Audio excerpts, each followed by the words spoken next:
Salut à tous et bienvenue sur votre chaîne Info et Analyse. Si vous suivez l'actualité du Mali, du Sahel et des grands enjeux sécuritaires africains, alors prenez un instant pour vous abonner à la chaîne, activez la cloche et soutenez la vidéo avec un like. C'est grâce à vous que ces analyses continuent d'exister. Le Mali traverse une période critique de son histoire. Depuis plus d'une décennie, le pays est confronté à une insécurité persistante marquée par la présence des groupes armés terroristes, des tensions communautaires et une fragilisation de l'autorité de l'État. Dans ce contexte difficile, le colonel Assimi Goïta est devenu l'un des principaux visages de la transition avec une mission lourde de responsabilité. Éviter l'effondrement du pays et restaurer un minimum de stabilité.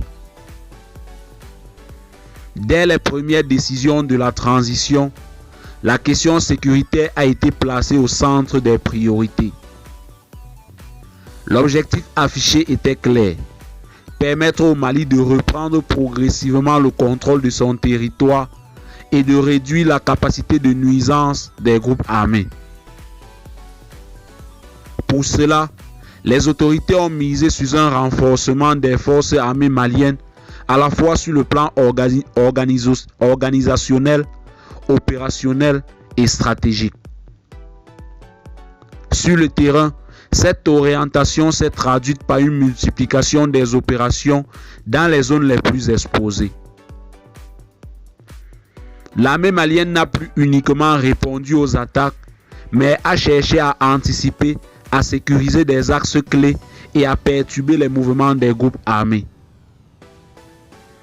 Ces actions ont permis de limiter certaines menaces, de protéger les localités sensibles et de restaurer une présence étatique dans des régions longtemps fragilisées. Mais l'approche d'Assimi Goïta ne s'est pas limitée à l'aspect militaire. Sur le plan politique, la transition a insisté sur la souveraineté nationale et la nécessité pour le Mali de définir lui-même ses priorités sécuritaires. Cette posture a profondément influencé la stratégie adoptée face au terrorisme en mettant en avant une logique d'autonomie et de responsabilité nationale.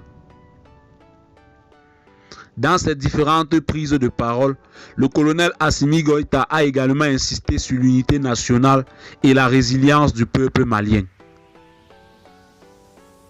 Dans un pays marqué par des divisions et les souffrances, ce discours vise à maintenir une cohésion minimale indispensable à toute tentative de stabilisation durable.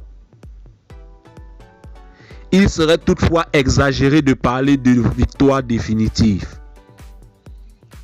Les groupes armés restent actifs, les attaques n'ont pas disparu et les défis économiques et sociaux continuent de peser lourdement. Néanmoins, les efforts engagés sous la transition montrent une volonté de changer le cours des événements, de ne plus subir la crise, mais d'y faire face de manière structurée. Aujourd'hui, une interrogation demeure. Les choix opérés par le colonel Assimi Goïta permettront-ils au Mali de sortir durablement de l'instabilité, ou s'agit-il d'une étape nécessaire mais insuffisante dans un combat de longue durée? L'avenir dépendra de la capacité à consolider les avancées sécuritaires et à répondre aux attentes des populations. Donnez votre avis dans les commentaires.